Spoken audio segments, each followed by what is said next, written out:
Continuando con este libro del padre Thomas Keating, La mejor parte, en las etapas de la vida contemplativa, recordarán que ya habíamos hablado precisamente de María, Marta y Lázaro, ¿no? Son como digamos, las figuras que él toma para poder ir desarrollando la temática. Y en lo que nos vamos a concentrar en esta ocasión es en la llamada la Lectio Divina. Esta Lectio Divina. ¿Qué ocurre en este caso? Lo retoma a partir precisamente de María de Betania cuando le lava los pies a Jesús. Recordarán que entra y es cuando lava los pies de Jesús. Dice, bueno, aquí lo que vemos es una práctica concreta de la Lectio Divina. ¿Por qué? Porque la palabra lectio significa lectura, pero más bien significa la escucha del libro que nosotros creemos divinamente inspirado, ¿no? Recuerden que la lectura, ciertamente, hasta antes de la modernidad, tenía que ver más con la cuestión auditiva. Leer era escuchar. De hecho, eso es leer. Leer es escuchar lo que el libro o el autor me tiene que decir. Es darle la palabra al autor.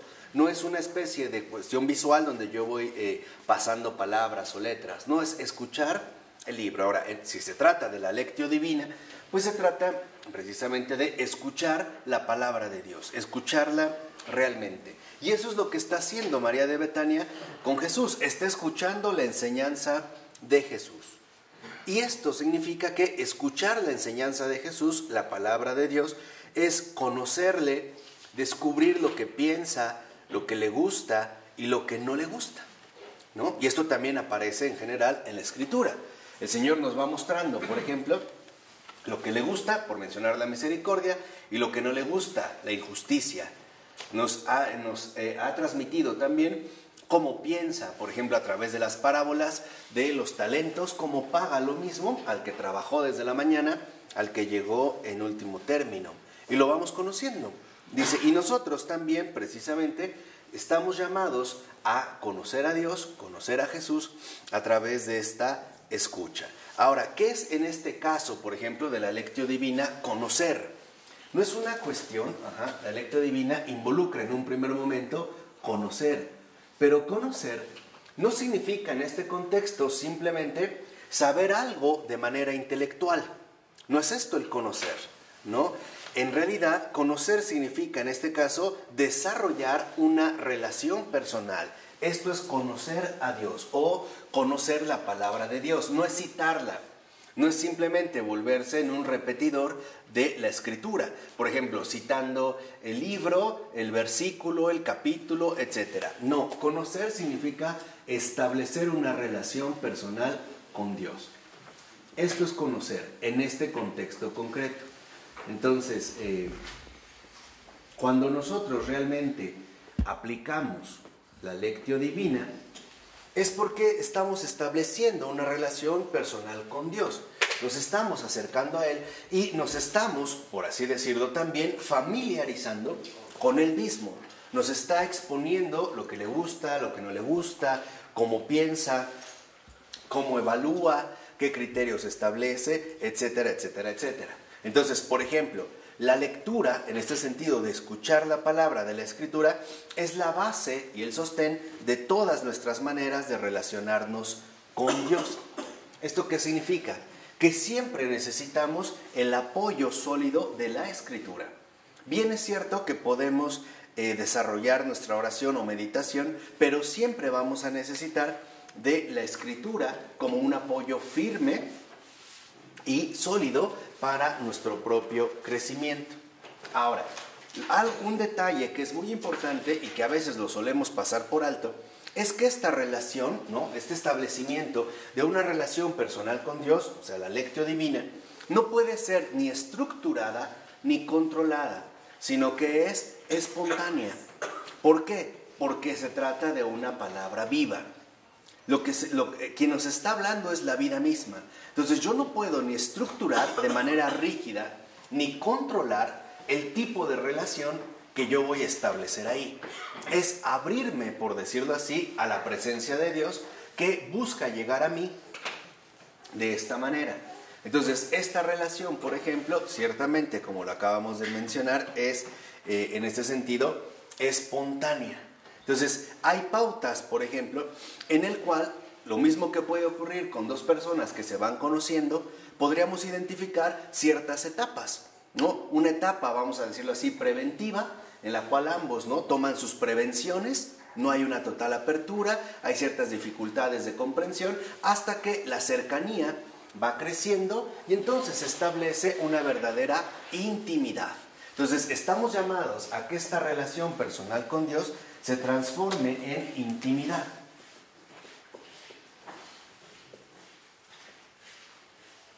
Una intimidad que depende de que en efecto los dos nos estamos fusionando, él y yo, ¿no? Nos estamos literalmente vinculando en todos los sentidos. Este es el alimento auténtico de la Lectio Divina. Ahora, si tomamos, como dice el Padre Keating, una vez más como modelo a María de Betania, nos podemos hacer la siguiente pregunta: ¿qué hace a los pies de Jesús?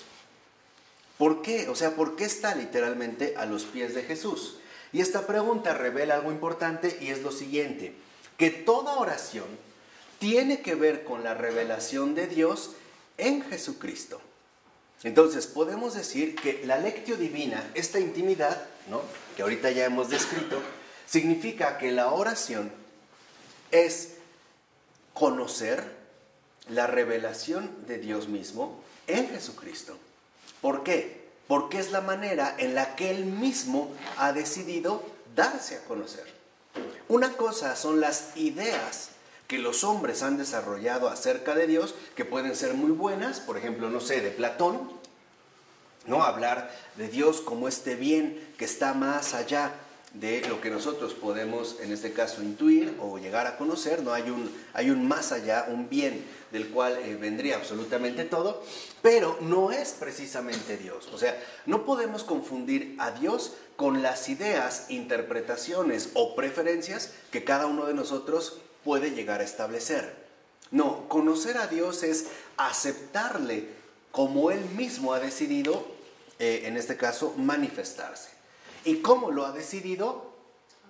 A través de Jesucristo, o sea, a través, en este caso, de la encarnación. Entonces, orar, en ese sentido, es entrar en relación con Dios a través de Jesucristo. Es entablar una verdadera amistad, Y, como ahorita lo acabamos de mencionar, podemos reconocer que al principio es difícil, o ciertamente un poco complicado, llegar a conocerse auténticamente, ¿no? Por ejemplo, cuando acabas de conocer a una persona, no todo lo decimos, ¿no? Ciertas cosas, hay, como les decía, ciertas reservas. Después, a lo mejor, ¿no?, al haber mayor acercamiento, más cercanía, entonces se empieza a transformar poco a poco en amistad hasta llegar a una familiaridad, ¿no? Entonces, aquí, por ejemplo, significa que se ha establecido un verdadero compromiso mutuo. ¿Por qué? Porque no solo se trata de que yo llegue a conocer a Dios, o sea, establecer una relación personal con Dios, una verdadera intimidad con Dios, o sea, con Jesucristo, sino también que me vaya conociendo a mí mismo y, lo que es aún mejor, el conocerme tal y como Dios me conoce. Porque Él es el que verdaderamente me conoce. O sea, Él es, en pocas palabras, el que me ha hecho. Entonces, Él sí me conoce. Yo puedo llegarme a conocer hasta cierto punto. Y el desafío está en que lleguemos a conocer lo que Dios sabe de nosotros. No sé si me explico. O sea, esto es lo vital. Ahora, lo que Dios sabe de nosotros lo tenemos que ir recibiendo a través de esta intimidad. O sea, esta intimidad se va precisamente a establecer como un compromiso mutuo. Entonces, por ejemplo, en una situación de vida complicada, nosotros, retomando un poco lo que acabamos de mencionar hace un rato, podemos hablar de culpa. Y el Señor nos dice: sí, has cometido una culpa, pero tú no eres así. ¿Me explicó? O sea, esto es también parte de la intimidad. Entonces, no podemos quedarnos detenidos en nuestras propias impresiones individuales. O sea, no podemos evaluar la realidad a partir de nosotros mismos. porque nosotros ni somos la verdad, ni la podemos abarcar por completo, ¿vale? Entonces no podemos quedarnos ahí en ese sentido limitados. De tal forma que lo que podemos ver es que esta unión puede dar, vamos a decirlo así, este compromiso mutuo, puede dar pie a diversos grados de unión, como ocurre precisamente en una amistad. No todos los amigos están unidos de la misma manera. Y esto no depende de la familiaridad. Por ejemplo, hay personas que en efecto viven juntas, están casadas o simplemente están conviviendo, ¿no?, como una pareja, pero no han alcanzado esta unión. No están verdaderamente unidas. Están juntas, pero en el fondo están separadas, ¿no? Entonces, a veces eso es lo que suele ocurrir cuando no llevamos a cabo una adecuada oración. Como que nos acercamos al Señor, pero no establecemos verdaderos vínculos de intimidad. ¿Cómo se establecen vínculos de verdadera intimidad? Es decir, ¿cómo se establece una verdadera unión con Dios? Primero, escuchándole de todo corazón, recibiéndole abiertamente, sin prejuicios, sin peros, sin obstáculos. Y segunda, compartiéndole también todo lo que haya en mí, sea lo que sea, sin reservarme absolutamente ¿qué? Nada. Por ejemplo, no solo se trata de que yo le voy a compartir mi lado tenebroso, mis pecados, no. También compartirle mis alegrías, mis sueños, mis proyectos, etc. Es literalmente compartirlo todo. ¿Qué quiere decir? Que en realidad estos diversos grados de unión se irán dando según sea nuestra aceptación, tanto de Dios como de nosotros mismos. ¿De acuerdo? Entonces, podemos ver que en estos diversos grados de unión, en un primer momento aparece la aceptación, en un segundo momento el reconocimiento, y en un tercer momento la alabanza. ¿Qué significa esto? Que en el caso de la Lectio Divina, digamos, dentro de esta familiaridad que vamos estableciendo, hay una aceptación de quién es Dios, el que me habla, no el que yo diseño, o el que yo quisiera, o el que yo apetezco. No, el Dios que ahí me habla de manera muy clara y muy contundente, ¿no? Por ejemplo, el Dios que hace salir el sol sobre buenos y malos, o aquel Dios que hace llover sobre justos e injustos. Ahí hay una aceptación. Segunda, hay un reconocimiento. Reconozco que este es verdaderamente el único Dios vivo y verdadero. Y al ir creciendo en esta familiaridad, vendrá la alabanza. O sea, digamos, la certeza plena de que Dios es verdaderamente Dios y no hombre. De que Dios es verdaderamente bondad y no maldad. De que Dios es verdaderamente santo y no simplemente justo. ¿Sí me explico? No, digamos, en estas bases de crecimiento. De tal forma que entonces lo que vemos es que Marta y María han pasado por esas etapas iniciales en la relación con Jesús. Por ejemplo, dice, no olvidemos que Jesús se alojaba en su casa en sus viajes a Jerusalén. O sea, cuando iba a Jerusalén, tenían una propiedad, estos tres hermanos, y entonces Jesús se quedaba con ellos. Al principio, probablemente, no había mucha confianza, pero, ¿no?, poco a poco, y a través de la familiaridad, se fue estableciendo una auténtica amistad. Una verdadera amistad. Entonces, todos los miembros de la familia participan de la conversación, ¿no? Y lo mismo nos pasa cuando hablamos con Dios con nuestras propias palabras. O sea, necesitamos ir aprendiendo a familiarizarnos con Dios, ¿no? O sea, digamos, en esta relación viva. Entonces dice, por ejemplo, cuanto más profunda y hondamente compartamos con Él todo lo que somos, todos nuestros sentimientos, más crecerá en intimidad nuestra relación con Él. Entonces, por decirlo así, Si realmente queremos alcanzar una unión con Dios, no puede haber secretos o límites. Por ejemplo, a veces, aún entre buenos amigos, hay cosas que no se dicen, o que no se comparten, o que no se comentan. Y podrá haber razones justificadas o no, pero digámoslo así, siempre hay como una especie de cautela, ¿no? Un cierto límite que nos va a servir de protección. A lo mejor tememos que si la persona realmente nos conociera, se decepcionaría o simple y sencillamente se alejaría de nosotros. O incluso, peor aún, seríamos criticados o juzgados. Es más, tal vez hasta sentenciados. Entonces hay como un cierto temor. O sea, tememos la incomprensión. Y por lo tanto, el rechazo. ¿Estamos de acuerdo? Eso creo que en un ámbito humano es lo común. Pero con Dios no sucede así. Con Dios no hay ni incomprensión ni rechazo. Nunca. Por eso, con el Señor siempre hay que ser totalmente abiertos y transparentes. Siempre hay que manifestarle al Señor todo lo que me permite ver en mí. O sea, vamos a decirlo así, todo lo que hay en mi corazón. Puede ser rabia, resentimiento, desesperación, coraje, blasfemia, molestia, ira, pero no lo voy a callar. ¿Por qué? Porque Dios me ha hablado claro. Dios me lo ha dicho todo de sí mismo. ¿Se acuerdan que hasta Jesús lo dice, no? Yo les digo todo lo que, ¿no?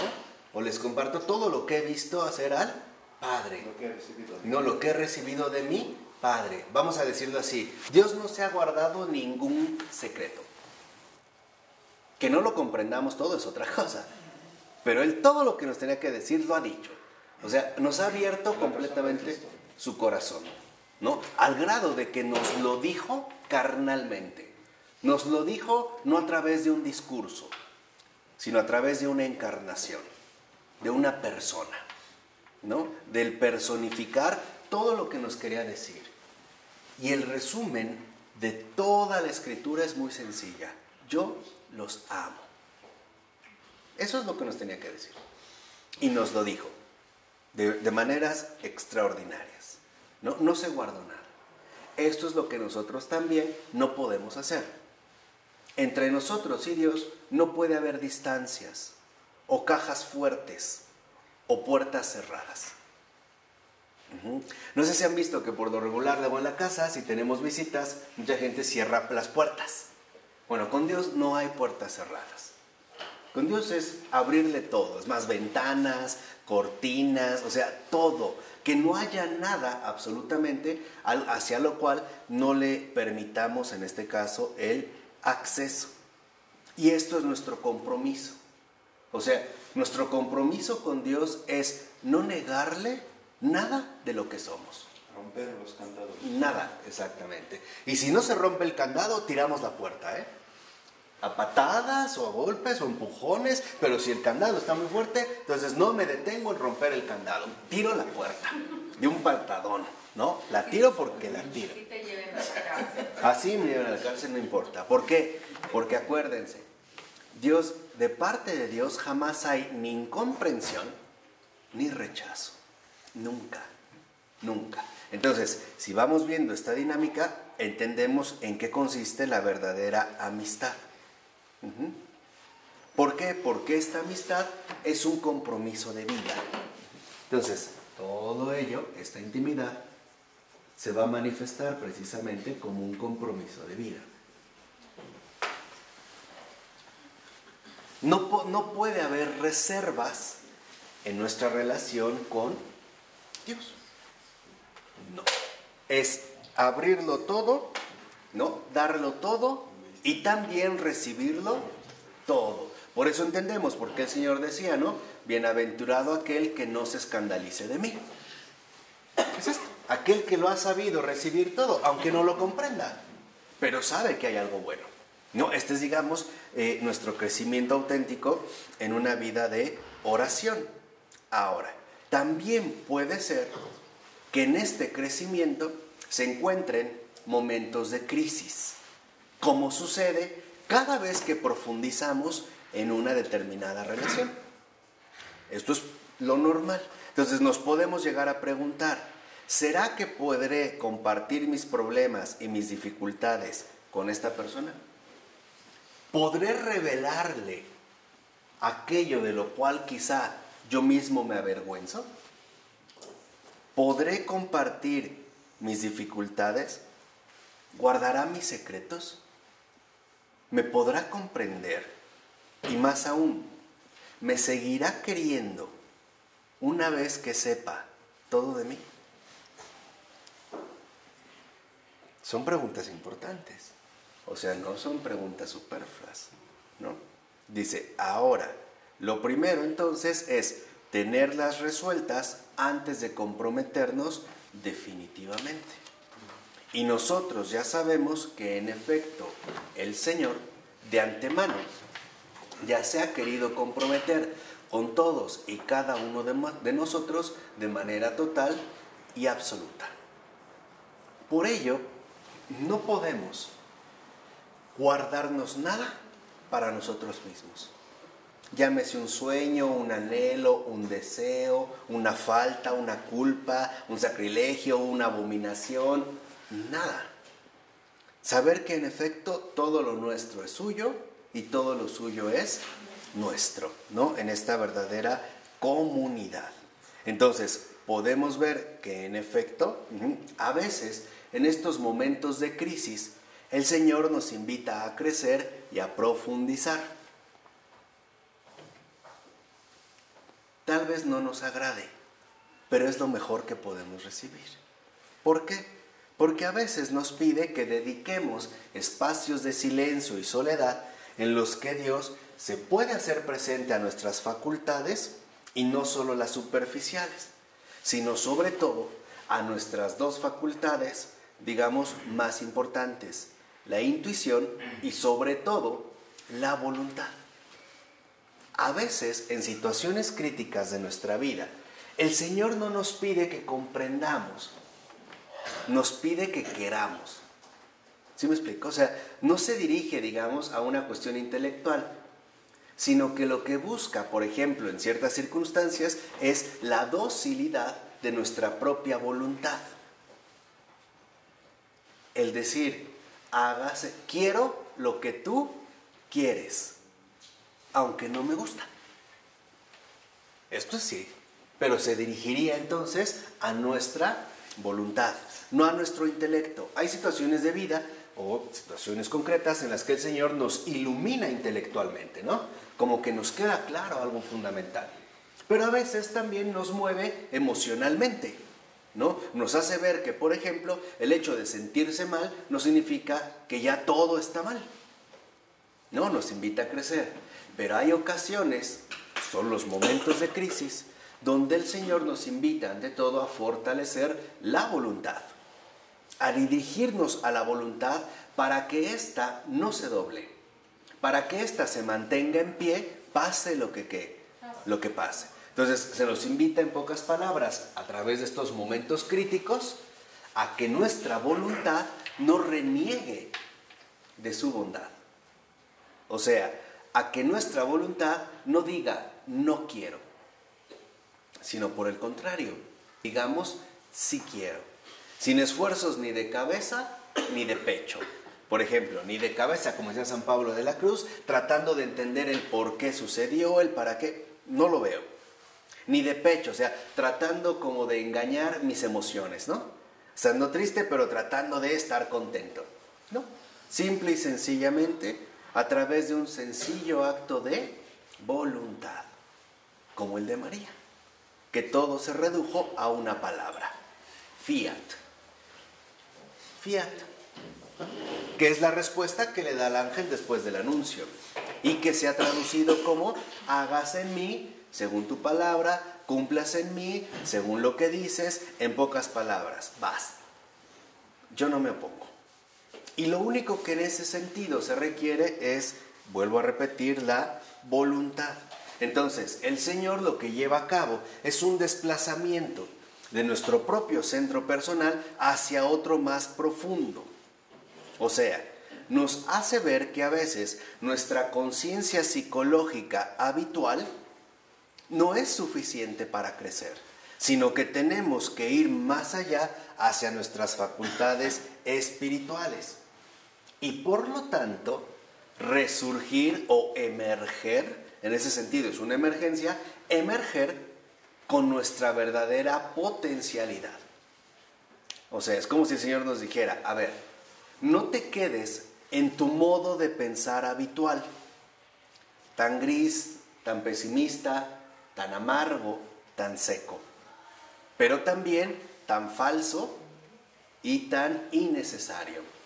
Profundiza, ve más allá de tu psicología habitual y detente en un acto sencillo de la voluntad y por lo tanto de abandono y confianza en mí. No le estés dando vueltas, es, digamos, algo simple. Lo único que tenemos que decir es, quiero. Sí. Deja de ser el que no eres. Ya, ¿no? O sea, deja de engañarte porque, en pocas palabras, tú no eres así. Entonces, cuando esto se da, vamos a ir comprendiendo que este compromiso de vida va de nosotros a Él. Y entender que lo que realmente somos viene de Él. Y que todo aquello que se ha desviado de Él es justo lo que no somos. Vamos a decirlo así, en esta dinámica que estamos llamados a comprender. Entonces, en este sentido, podemos desarrollar cada uno niveles profundos de amistad con Dios y por lo tanto también distintos niveles de verdadero amor de Dios. Y como Dios es infinito, entonces sería un crecimiento que nunca se acaba. Por ello es que, por ejemplo, yo recuerdo que en una ocasión Santa Teresita, el Niño Jesús y de la Santa Faz, le preguntó a su papá que si uno no se aburría en el cielo. ¿No? Sería como aburrido, ¿no? De niña hizo esa pregunta, y papá, ¿y uno no se aburre en el cielo? Ya estando en el cielo. Y el papá le dijo, no, porque en efecto nuestro deseo infinito solo puede ser colmado por el infinito. Y esto lo haría infinitamente. O sea, no habría posibilidades como para un tipo de aburrimiento. Entonces dice, ahora, si nosotros, dice, estamos llamados, y eso creemos y esperamos, a vivir con Dios eternamente, ¿por qué no nos vamos acostumbrando ya desde ahora a esa extraordinaria experiencia? ¿Por qué ya no, digamos, desde ahora? Dice, si lo enfocamos bien, nos podemos preguntar, ¿hay algo que sea más importante? Porque esto es lo único que va a permanecer eternamente. Entonces, en realidad, toda nuestra preocupación de vida sería nuestra relación o compromiso de vida o intimidad con Dios mismo. Ya desde ahora, ¿no? A irnos familiarizando con, en pocas palabras, la vida eterna. Por ello, insiste el Padre Keating, que lo que Dios espera de nosotros es que manifestemos su bondad y su infinita ternura en nuestras vidas ya desde ahora. No solo es para el más allá, no, que lo hagamos ya desde aquí, en pocas palabras. Que este compromiso de vida se manifieste precisamente como vida eterna. Ya desde aquí. Por ejemplo, vamos a tomar dos conceptos muy concretos. ¿En la vida eterna hay preocupación? No. ¿En la vida eterna hay aflicción? No. ¿Por qué no nos acostumbramos ya desde aquí a vivir sin preocupación y sin aflicción? Esto lo iremos logrando en la medida en la que vayamos obteniendo mayor unión, mayor intimidad con Dios, mayor amistad con Él.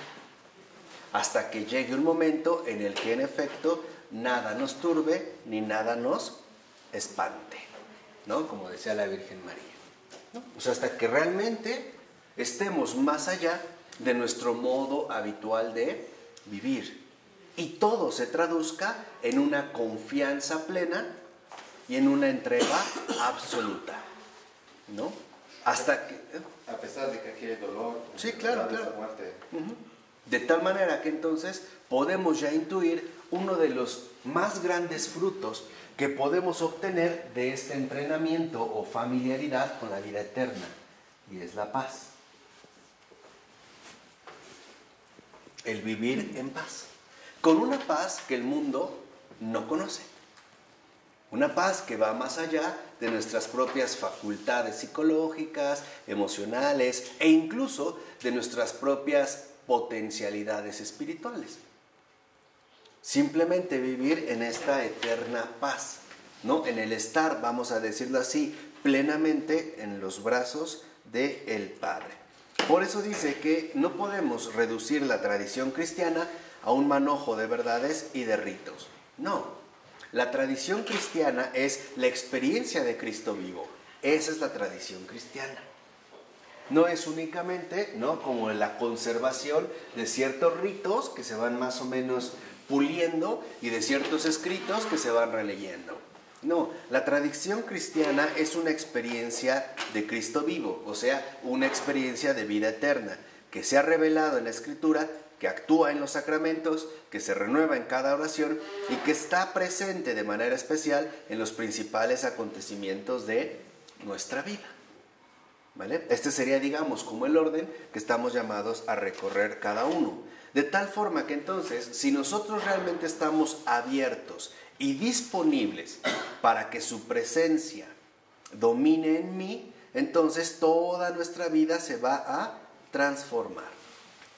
Entonces podemos decir que en este sentido encontramos ya una de las principales luchas de cada uno de nosotros. Debemos de luchar continuamente para cada vez estar más disponibles para Dios y renunciar a los obstáculos que me impiden esta unión. Aquí, fíjense, aquí en la tierra, a lo más que vamos a poder llegar en esta intimidad es a una unión. Pero en la vida eterna, esta unión se va a transformar en unidad. En una verdadera unidad, que ya San Pablo intuía, hasta que Dios sea todo en todos.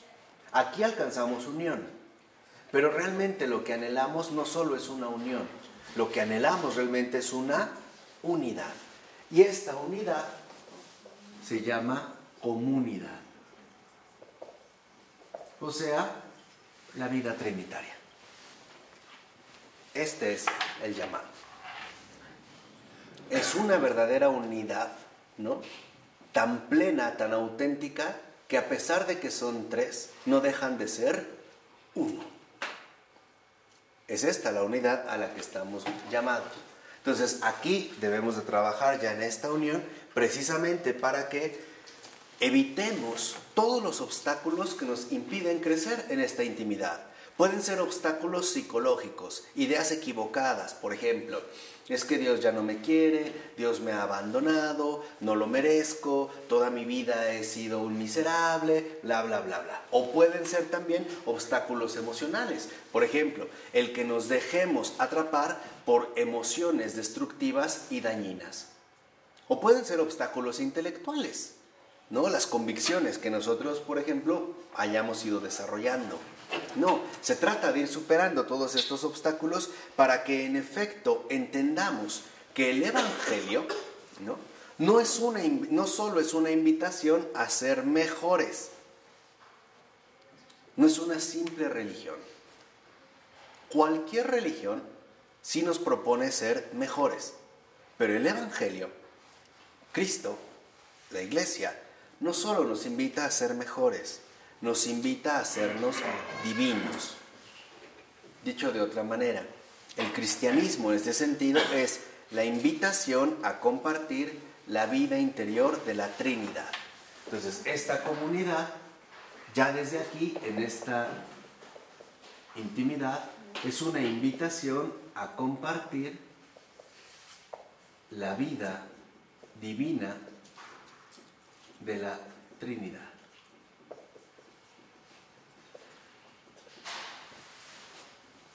Ese es a lo que se nos ha invitado. Es ya una divinización. Entrar a formar parte de esta unidad tan perfecta que no hay divisiones. separaciones o distancias, donde todo es uno. Y este uno es amor. Como precisamente lo dijo San Juan, Dios es amor. Ahí. A eso es literalmente a lo que en este sentido se nos invita. Y entonces llega la hora de dar un salto. El salto de la confianza. Confiar en que, aunque para nosotros no es posible llegar a tanto, para Dios nada es ¿qué? Imposible. Para Dios nada está perdido. Entonces, ¿cómo crecemos en amistad con Dios? En la medida en que confiamos en Él. Estos serían, digamos, como los pasos a dar. Hay situaciones donde a lo mejor nos es más fácil confiar, pero hay situaciones, las situaciones críticas, donde esta confianza parece mucho más difícil, sobre todo cuando no se ve nada. Y no obstante, podemos hacer este acto de confianza. Basta con decir, sí, Señor. O le podemos decir, creo, aumenta mi fe. O le puedo decir, hágase tu voluntad. O le puedo decir, Jesús, en ti confío. O simple y sencillamente le puedo decir, Padre. O sea, hay, digamos, como varios modos de poder hacer este gesto, este acto pleno de confianza. Entonces, por ejemplo, dice, en la relación con Cristo nos enfrentamos al discipulado, a esta llamada de seguimiento. Y también experimentamos la crisis de la fe. Por ejemplo, la crisis de la fe se manifiesta cuando de una o de otra manera, implícita o explícitamente, nos cuestionamos lo siguiente: ¿puedo de verdad confiar en el Señor, a quien he llegado a conocer tan íntimamente?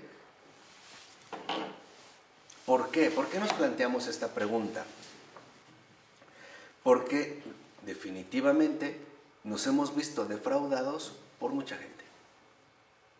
Y esto nos ha, digamos, como agrietado o nos ha vuelto vulnerables para este gesto de confianza. Acuérdense que para llegar al invisible tengo que hacerlo a través de lo visible. Entonces, si por ejemplo, no sé, de niño, mi mamá me dijo, si te acabas este arroz, te llevo al parque, y no me llevó, ya eso empezó a fracturar mi confianza. Si en la primaria una niña me dijo que me amaba y no fue verdad, eso también faltó a mi confianza. Si mi novia de la universidad dijo que yo era el amor de su vida y al otro día la vi paseando con otro y tal, eso también fracturó mi confianza. Si los políticos hablan de una prosperidad que yo no disfruto, eso también falla mi confianza. Si mi papá me abandonó, entonces eso también repercute en mi confianza. Tú mismo, ¿no? Tú mismo. Sí, claro, tú mismo, ¿no? Tu propio ego, también si quiero lograr algo y no lo logras.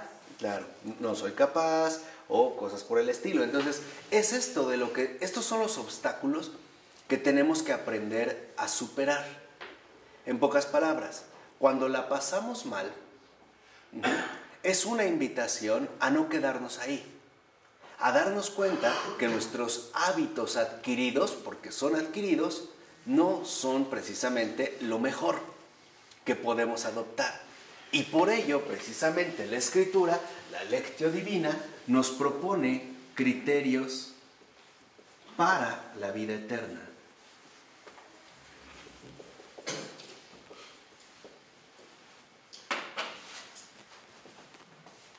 Estos criterios para la vida eterna es precisamente lo que podemos llamar divinización.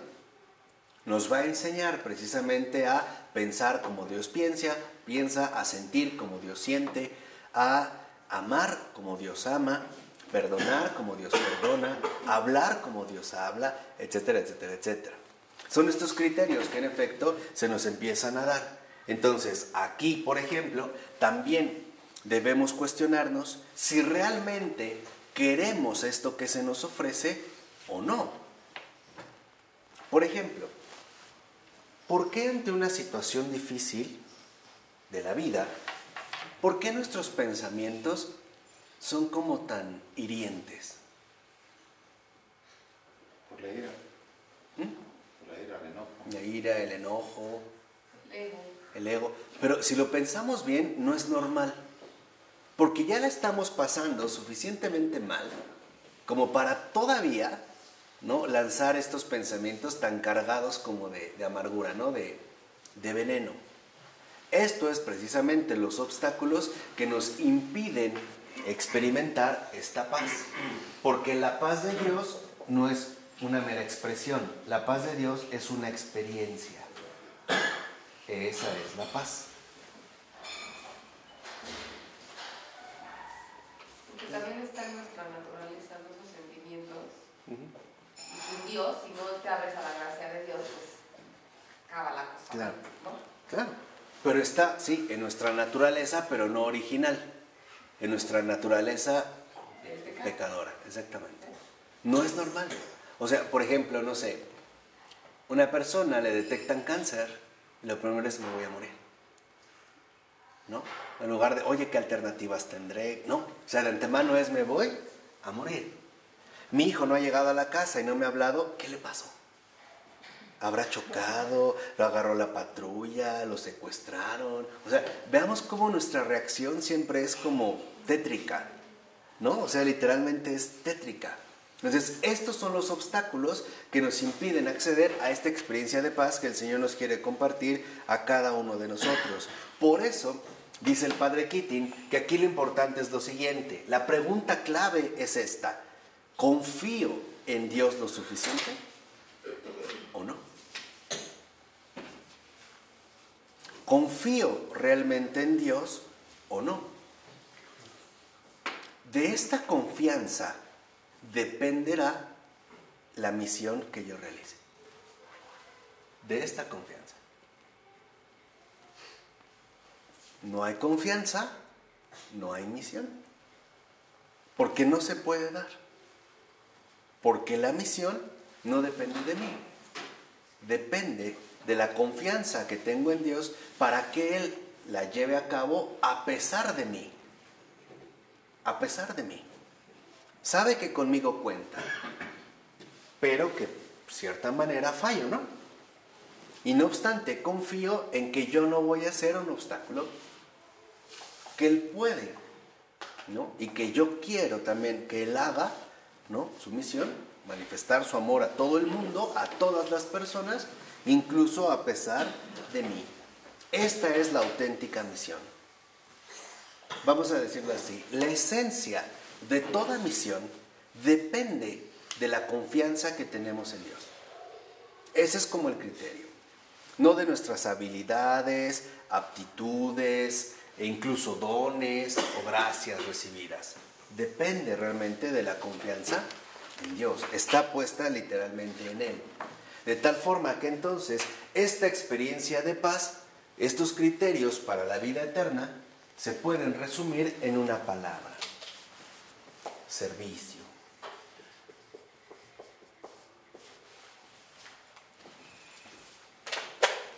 Estamos llamados a ser servidores, no solo en un plano activo, también en un plano pasivo, ser servidos por esa experiencia de paz. Debemos de ser servidores de la paz. Este es el servicio fundamental. Y para ello debemos de servirnos de lo que el Señor nos ofrece, de lo que el Señor precisamente nos da y nos quiere compartir, ¿no? El conservar siempre en este sentido esta paz. Entonces, si nos respondemos de manera adecuada esta situación, realmente confío. También vale la pena no perder de vista cómo se ha desarrollado mi trayectoria de vida. Porque hay muchos factores. Por ejemplo, hay personas a las que les podemos decir: tú confía en Dios, pero no es que no quiera, es que no puede. Porque su trayecto de vida ha sido encauzado de mala manera. No es que no quiera, es que en realidad no puede. Entonces, ahí nosotros debemos de ser como muy prudentes y atender primero las necesidades más importantes. Por ejemplo, yo a veces no le puedo exigir a una persona que cree en Dios. Lo que puedo hacer es tratar de restablecer los vínculos humanos que a él se le han roto, o mejor dicho, que le han roto. Y muchas veces las personas más cercanas que tiene. No sé si esto queda claro. Esto es pero fundamental.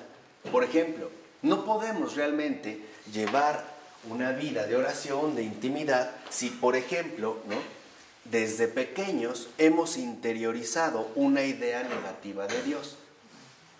Por ejemplo, ¿cuál es la idea que tenemos de Dios y que interiorizamos? A lo mejor desde pequeños. Por ejemplo, el hecho de que Dios es un tirano,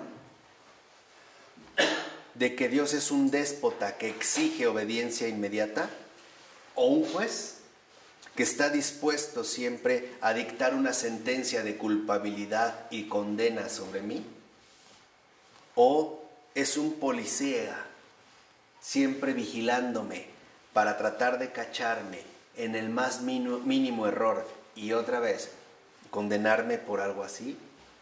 Y dice el padre Keating, eso no es una educación religiosa, sino una forma de terrorismo. Hace de Dios un monstruo. Y ese Dios ciertamente no existe. Entonces debemos de tener en cuenta que este servicio, esta postura, también involucra indagar a fondo en nosotros mismos y darnos cuenta cuáles son las interiorizaciones que hemos adoptado, ¿no?, a lo largo de nuestra trayectoria vital. ¿Cuál es la idea de Dios que se ha ido gestando en mí y a partir de qué? Sobre todo en una etapa temprana de la vida. ¿Quién me dijeron que era Dios?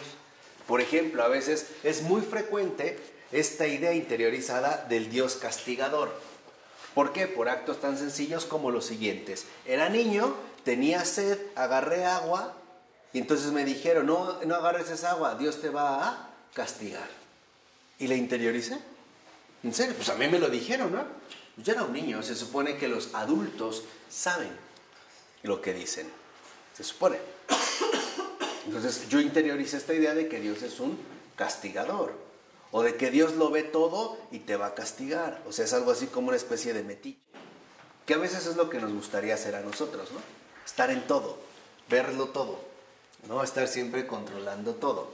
Aquí no. Entonces, esto es fundamental porque la noción que nosotros hemos desarrollado de Dios a lo largo de nuestra trayectoria vital es falsa. Y por lo tanto, habría que echarla a la basura. No vale la pena tenerla ahí. Entonces, es vital que para este servicio nosotros realmente evaluar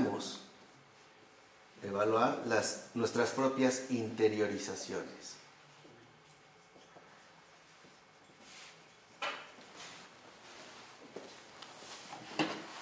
Porque esto es lo que a veces nos impide dar precisamente un paso adelante, ¿no?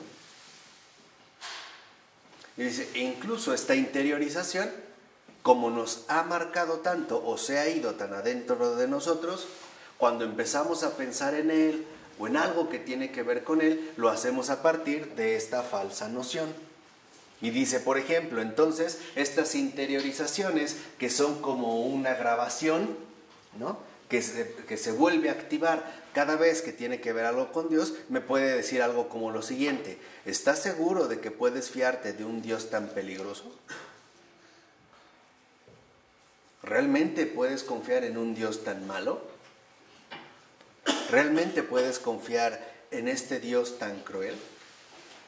E incluso todavía al revés, nos puede decir, ¿estás seguro que puedes confiar en Dios que brilla por su ausencia? Vean de dónde viene. Viene de nuestras propias, ¿qué?, interiorizaciones. Esto es como limpiar el terreno, ¿no?, en nuestra realidad concreta.